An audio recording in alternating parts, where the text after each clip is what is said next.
napaka-importante ng position na ngayon ay pinagpipilian dahil alam naman natin that the Supreme Court is the last decision maker in regard to the life of our nation. So, hindi pwedeng kung sino-sino lang at magbuburara tayo sa pagpili dyan. Okay, napaka-importante. Well, kasi sa karanasan natin itong mga nakaraang mga araw na napalitan ng mga Chief Justice at ang mga issue ay yung salin at saka yung mga di yung mga natatagong yaman, etc. How important should that be? Well, of course, bakit tayo nagkakaroon ng mga nasaan ang problema natin dito sa sistema natin na ito ang nagiging dahilan at maliwanag naman kasi sa saligang batas, katulad sinasabi ni Acting Chief Justice Carpio na meron proseso yan na nasa konstitusyon, pero we have somehow institutionalized mechanisms na wala o hindi nakikita dun sa saligang batas.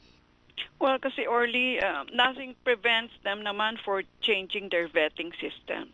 Yung criteria for who should be a member of the Supreme Court. Nothing prevents them from doing that. And they are helped, natutulungan sila ng social media, ng advanced technology ngayon. Mag-search ka ng Orlando Mercado. Ang daming lalabas dyan, ano? And therefore, ang dali-daling mag-search ngayon na wala ng aspeto ng buhay mo pamula nung pinanganak ka na hindi nasa public sphere. Diba? O mag-search ka ng saan ba nag-aaral si Carlos, ganyan-ganyan, saan nag-postdoc. Andyan lahat yan eh. Gusto ko nga yan, minsan sinesearch ko yung sarili ko eh. No? Doon ko nga na-discover Orly na meron palang nag-publish ng paper ko, hindi nagmingi ng permiso. I mean, those kinds of things. In other words, my point is that beyond the usual strict vetting of who is going to be considered pa in the first place, then this must really be truly excellent people, talagang epitome of probity. Ayun. Hindi pwedeng miski konti lang bahid sa kanilang reputasyon. Out na sila. Huwag tayo magburara sa vetting kasi nandun talaga yung that's the procedure that really we need to pay attention to. You need to change the criteria, Diba? Ayun. Yung panahon na para ilabas yan. Ngayon, hindi ba, habang pinipili. Kasi yung nangyari din naman kay later on lumabas. Gayon din kay Corona, kay Chief Justice Corona. So, maybe... Umpisa pa lang, sabihin mo na, halimbawa sa atin, hindi ba sa UP, Orly, ilagay mo na ilahad mo lahat ng academic mo, professional background mo, no? And then, para hindi tayo, later on, nagbubulagaan tayo, ito pala si Clarita Carlos, ito pala yung nangyari noon, ganyan-ganyan. No? Dahil those things is very difficult to hide them. No? Alam mo yung debate noon sa Google, yung the right to be forgotten. Yeah, oh. Even that one, alam mo, miski ayaw mo nang andyan siya sa Google, pag ginoogle ka, andun pa din eh. Because ang initiative kasi nasa iyo, Orly, tinignan ko yan, research ko. The right to be forgotten pala is buburahin mo sa, alam mo, businessman ka, tapos once upon a time, nag-declare ka ng bankruptcy. Nakalagay na yun sa CV mo na once upon a time, nag-declare ka ng bankruptcy. Parang bad mark yun. Ang gusto mo, ayaw mo na yan nandyan sa sa istorya mo. Okay lang yun, those kinds of things. Pero ito yung vetting for members of the Chief Justice, hindi nga lang yung mga written data sources.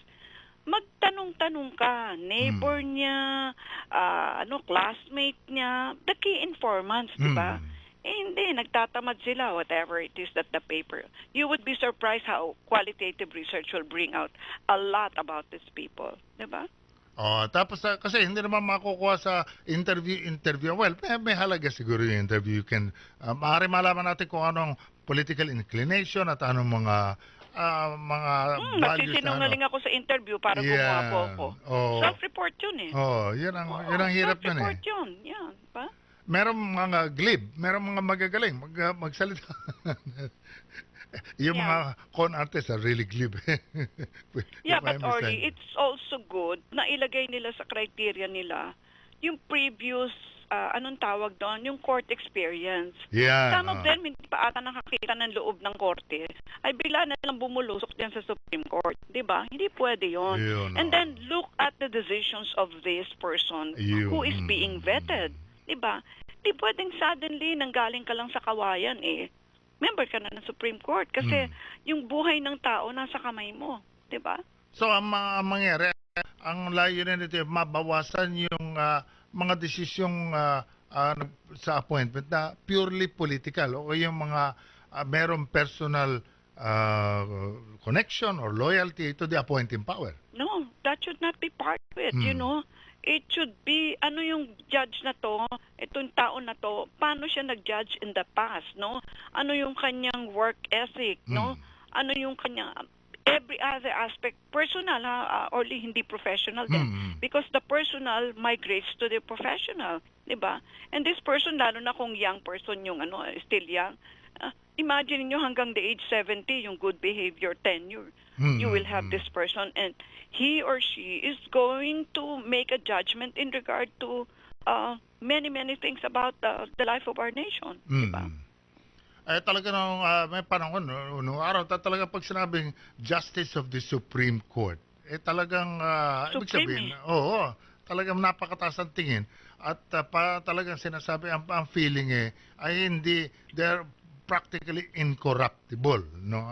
I don't know if this can be said of our leaders now, pero siguro dapat mapanumbalik yung ganung perception Yeah, bukod dyan, Orly, I'm sure over time, more likely mga above 50 na yung i-vet nila, no? All things being equal. And therefore, makikita mo na yung pattern ng thinking ng tao. Ito bang tao na to is the ultra-conservative, almost a bigot na ayaw mag-change ng mind niya. We don't want that person in the Supreme Court. We want somebody who is more leaning towards the liberal pole. Gusto natin a liberal person kasi ang daming nangyayaring bago na dapat siya bukas ang kanyang isip, no, sa nangyayaring bago and then make a decision. Ilan ba sila? 15 sila, Orly, di ba? Can you imagine a collective, a group of expertise on the laws, no, making decisions as individuals and putting them together and voila, you have a decision. Ganun ang tingin natin sa Supreme Court. Ako, sobrang taas ang tingin ko dyan sa Supreme Court. That's why yung mga bagito, kaya mga bobo na pupunta dyan or you know, worse, mga corrupt, and talagang you diminish the power of that office, di ba? Okay. Maraming salamat, Claire. Maraming salamat sa pag-share mo ng iyong mga opinion na ukol dito sa mga nakaumang ngayon para masama sa shortlist na aproba ni Pangulong Duterte maging Chief Justice. Good morning, Orly. Dr. Claire Carlos. Okay, oras natin ay 26 na minuto makalipas ang ikapito ng umaga, Philippine Standard Time. Magbabalik 1 to 10,000 pesos basta may Android phone, Facebook at valid ID. Get Tala on Google Play Store. Tala, madaling lapitan, mabilis mahiraman. Use promo code Barangay to get 50 pesos off on your first loan. Promo runs from May 21 to November 21, 2018 for DTI FTEB permit number 5930 series of 2018. Umaga sa ating mga tagapakinig. Morning po. Okay, ano po sa kasalukuyan ang ginagawa ng Senado, naukol sa tinututukan ng Senado, naukol dito sa pagtaas ng presyo ng mga bilihin. Ka-Orly, as a background, isa sa mga dahilan kaya tumaas din po ang presyo ng bilihin ay yung pag-implement po ng train law o yung first part po ng train law. Tatlong parte po kasi yung train law, no? Yung una, yung pagtaas po ng excise tax sa langis. Ang kasamaan po dito ay nasabay rin, no, sa pagtaas po ng presyo ng crudo at pagbaba po ng value ng peso versus the dollar. Kaya nagkasabay-sabay na rin po yung mga pangyayari, kaya po nakikita natin yung pagtaas po ng presyo ng mga bilihin. Ngayon, kasabay po ng pag-aprobahan po ng train law ay yung tinatawag natin mitigating measures. Ito po yung mga proyekto at programa para po maibsan po yung pagtaas ng presyo at matulungan po yung mga kababayan natin, lalong-lalo na po pagdating po sa pagbili ng mga pangunahing bilihin tulad po ng bigas. Pero nakita rin ho namin sa aming pagdinig na karamihan po ng mga mitigating measures, itong mga programa, no, para maibsan po yung pagtaas ng presyo, ay hindi pa tapos sa pag-implementa. Dapat po ito nung January ay in-implement na ho at napamigay na po sa mga pamilya natin para matulungan ho sila sa pagtaas po ng presyo ng mga bilihin. So where is the saan nyo nakikita yung problema nito? Bakit meron ka kulang? May pera naman, hindi ho ba? May pera po, no? For example po, yung unconditional cash transfer, 24 billion po yung pera ho dyan. At yung pantawid pasada po, 1 billion na ho ang inilagay dyan. At tuloy-tuloy yung pagbibigay, no? Pagtataas po ng ayuda. In fact, 30% po ng makukuhang pondo galing po sa trade law ay babalik sa pamamagitan po ng pagtulong maibsan po sa pagtaas po ng presyo ng mga bilihin. Ngayon, ang nagiging problema, like most of the time, is implementation. No, makikita ho natin sa mga bagay maganda sa plano, maganda sa bibig, pero sa implementation ho doon nagkakaproblema. Kaya ho ginawa namin regular itong pagdinig o itong hearing ho natin para makalampag, no, at mabigyan ng paalala ang mga nag-i-implement nitong programa na bilisan-bilisan dahil nga ho tuloy-tuloy yung pagtaas ng presyo ng mga bilihin. Pag sinabi natin implementation, napakaraming bagay yan kulang ba ng tao, nasa sistema ba, ano ba ang magiging dahilan? Kasi meron ba mga legal constraints? Magkamisan talagang sa napakadali sa pribadong sektor na magpaandar ng korporasyon, mas kuyambing sa gobyerno dahil sa napakaraming mga bagay-bagay na isa sa isip mo na importante rin naman dahil baka iniiwas yung corruption at iba pang mga problema. So how do you solve that problem? I think ang isa sa mga rekomendasyon ho natin, no, ay talaga ng isang task force, no, dahil nakita rin ho ng mga senador na maraming programa para po maibsan po yung pagtaas ng presyo. Pero kalat-kalat po sa iba't ibang ahensya at yung iba't ibang ahensya ay hindi nag-uusap o mabagal po yung coordination. Sa ngayon, aminado po tayo, makikita natin araw-araw po sa periodiko at sa television na tuloy-tuloy po yung pagtaas ng presyo, no? At tinignan nga ho namin yung presyo ng iba't ibang mga pangunahing bilihin. Ang gulay po, may mga on the average, tumaas po na more than 50%. Yung iba't ibang klaseng gulay. Ang isda rin po, ang presyo ng isda on the average tumaas rin po ng almost 20%.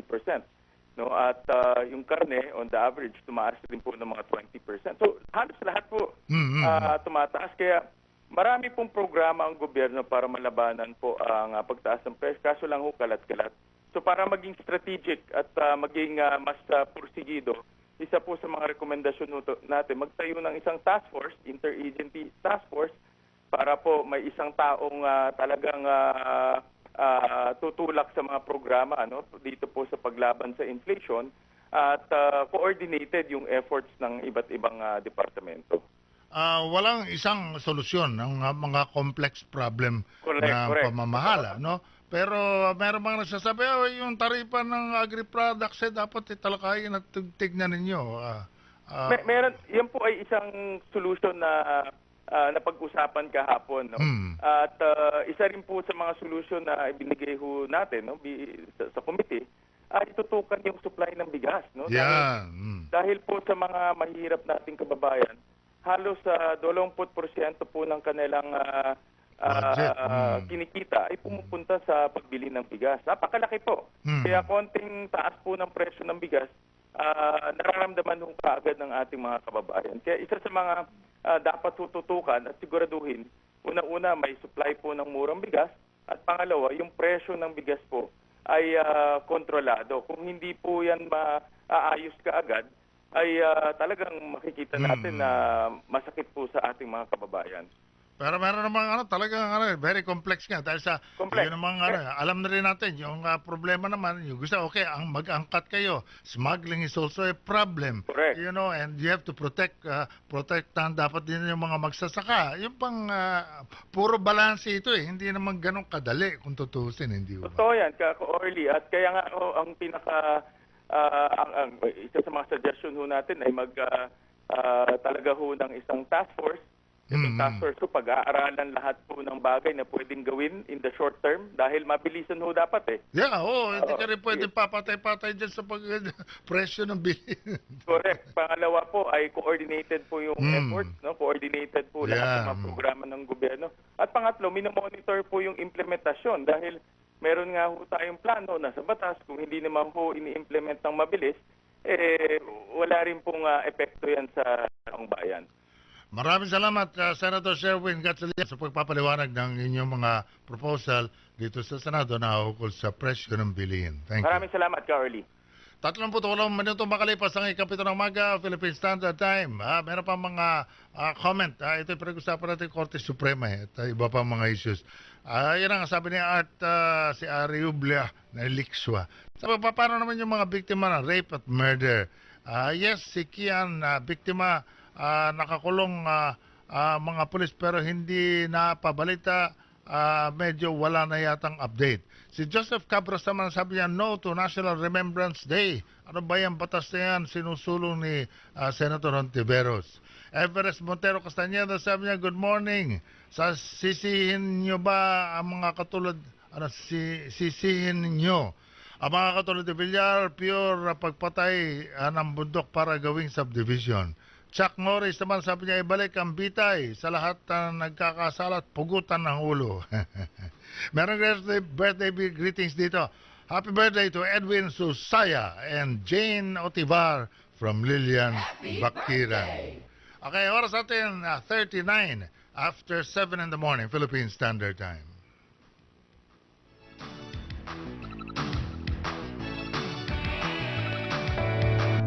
This is Lea Salonga. Hey, meron na tayo nakuha ang makakausap Ito bang pag-usapan natin itong issue naman na naukol sa hybrid compromise tungkol sa budget. Ano ba nangyayari sa budget?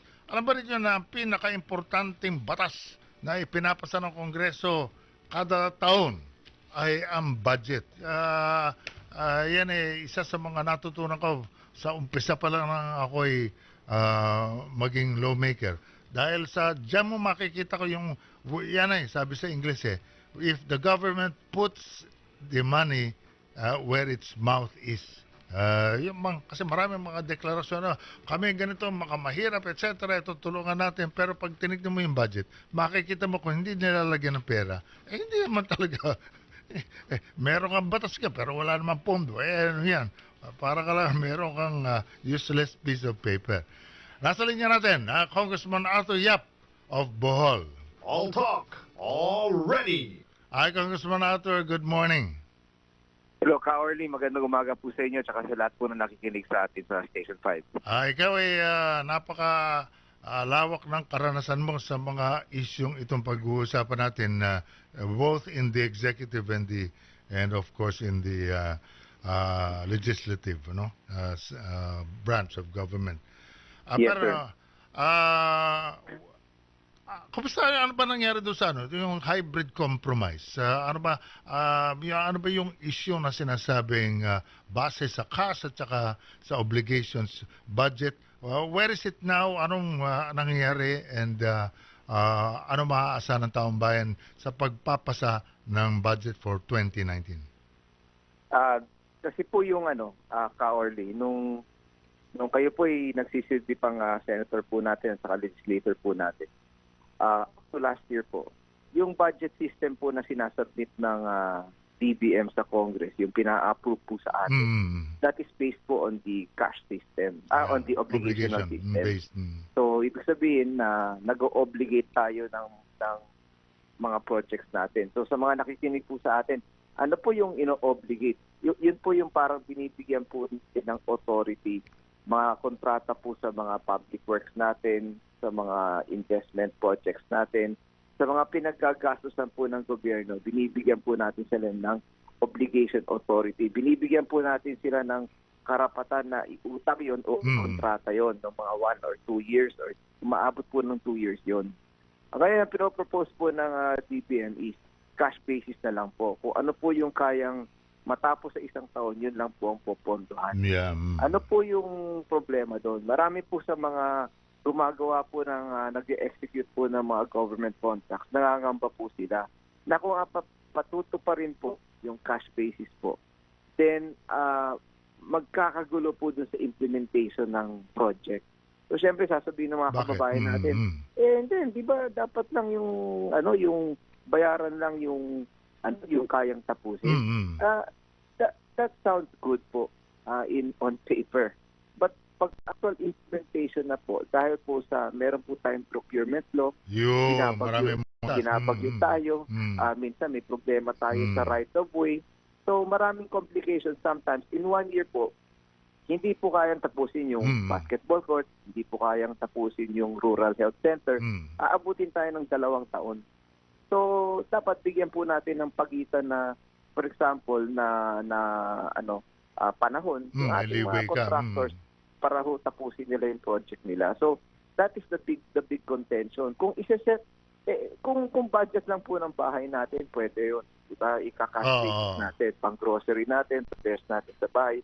Pero kung pinag-uusapan na po natin, kayo po, as Pangasinan, alam niyo po yung mga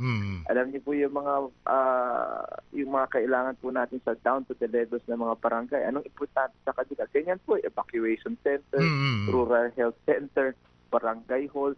Those are the things, sa farm to market road.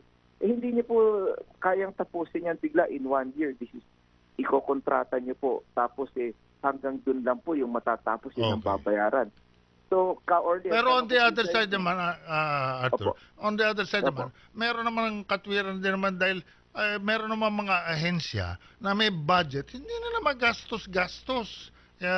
Yung tinatawag na absorptive capacity ay napakababa. Di sayang lang. Yung kaya meron, on the other side, meron naman rason, hindi ba, yung tinatawag na cost basis. So ang sabi nga namin, pwedeng gawin na lang natin, nag-submit kayo ng budget na 3.7 trillion, yun po yung cash basis. Wala pong problema. Kayo po nagsabi, sabi namin sa DBM, kayo ang nagsabi, sa palagay sa pananaw ninyo, 3.7 trillion lang ang kayang gastusin, we will accept that. Okay. But the budget cannot be based on the cash. It should be based on an obligational value. So sabi namin, yung cash na yan, 3.7, but ang obligational equivalent yan, mga 4 trillion plus. Yun na lang ang ibigay nyo sa budget. Hindi po natin gagawin yung sinasabi nyong cash na 3.7 na yan lang sa palagay nyong kayang gastusin. Okay, we will accept that.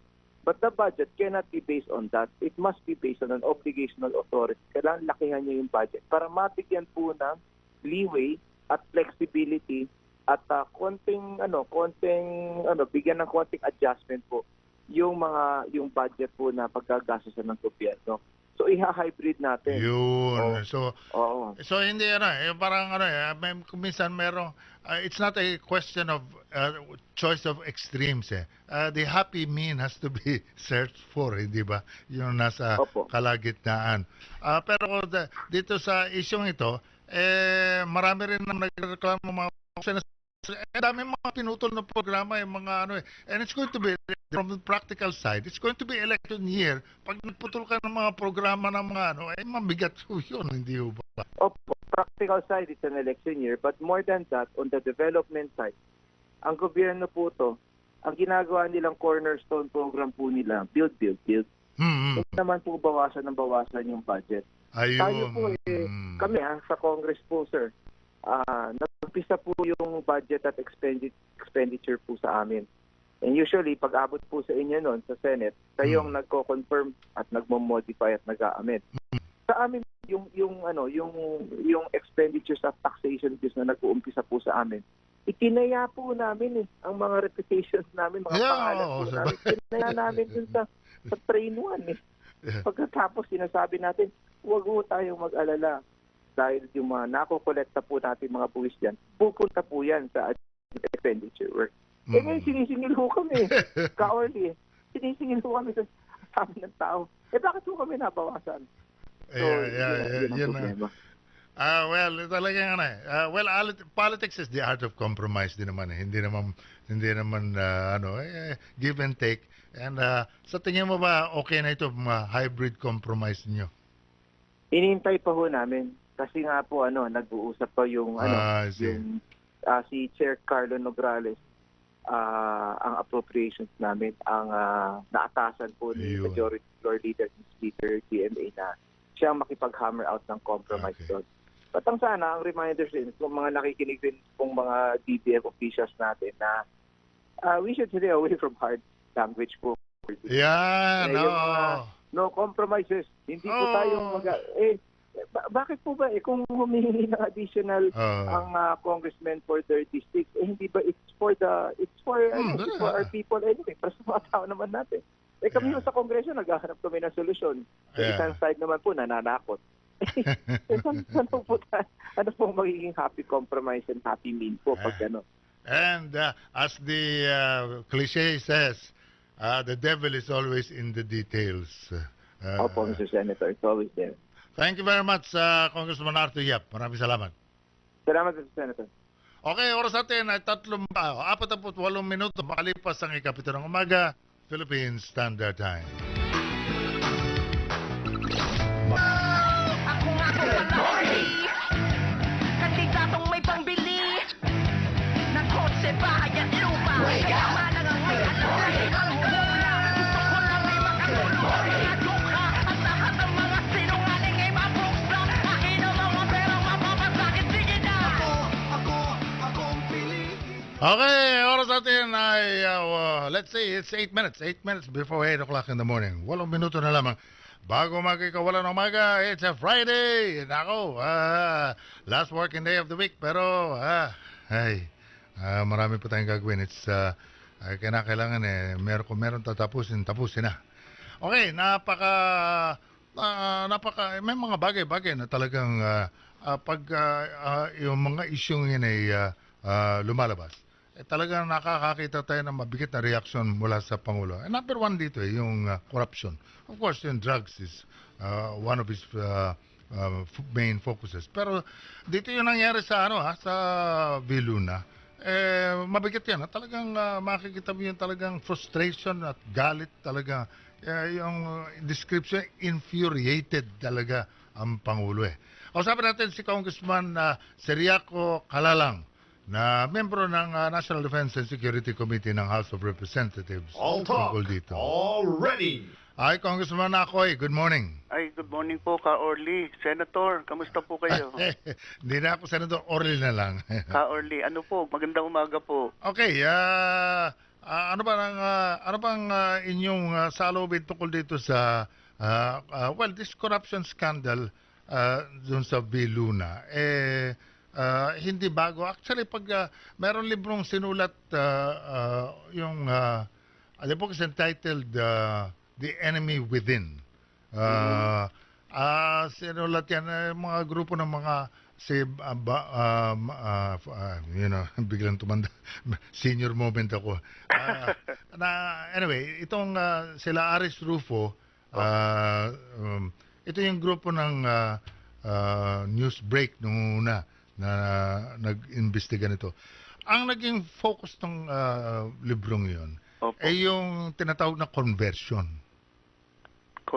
Conversion ng pondo, ng budget, ng pera sa Armed Forces of the Philippines. At kasama dyan sa instrumentong yan, yung Viluna. Ngayon, meron yata kayong proposal dito tungkol sa isyong ito. Ano po ba yun?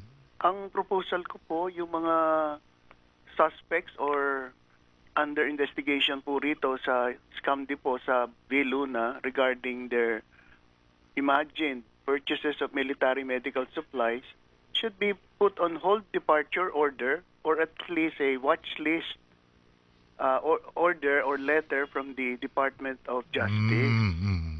Kasi po itong mga taong to, pag umalis po, flight po is an indication of guilt.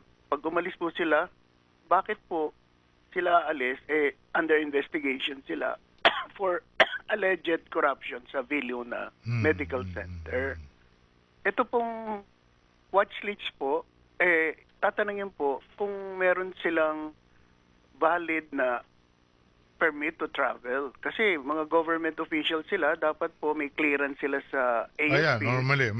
Tapos tatanong po kung totoo yung kanilang travel papers, passport, baka mamaya ginagamit fictitious na travel documents.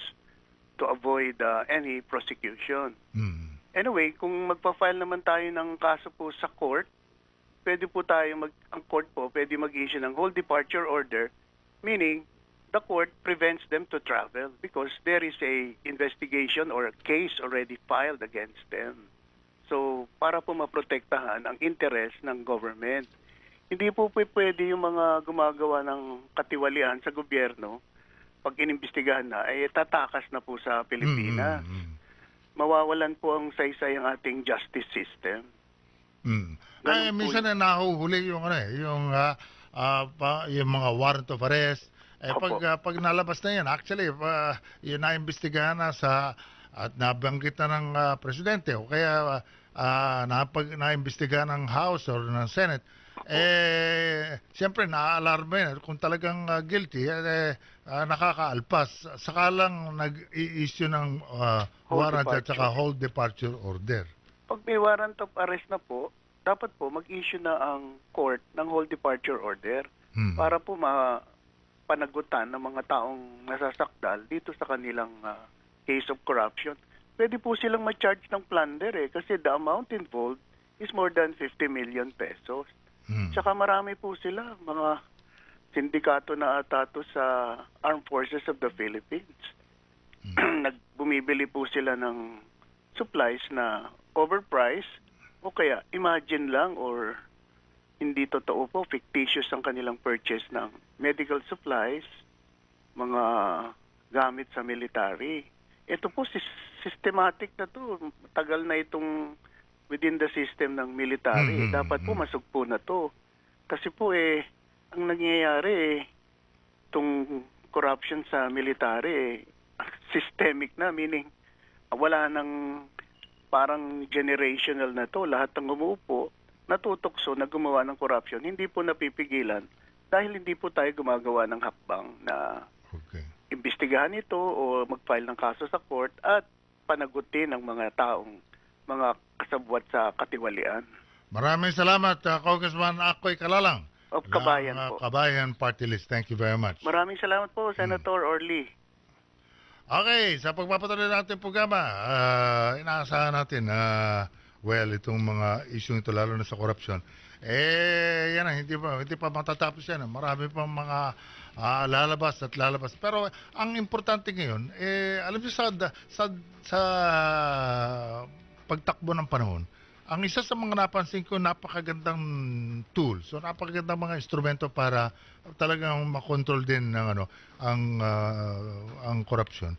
Yung teknolohiya ngayon, yung kasalukuyang teknolohiya ng communication at yung computerization, all of this madali na makita kasi noong araw talagang yung mga na-institutionalize yung corruption dahil magulo. Pero madaling ayusin ngayon yan with computerization and the use of information technology. Okay, ang tabayanan, ang susunod na programa, walang iba kundi ang Boljak, sila Jess at saka sila Attorney Bruce Rivera, and of course Mayan Los Baños. Tapos si Orly Mercado nagsasabing tayong tagapag-alaga ng ating mga kapatid. We are our brother's keeper. Ang oras natin, 1 minuto bago mag-ikawalo ng umaga, Philippine Standard Time.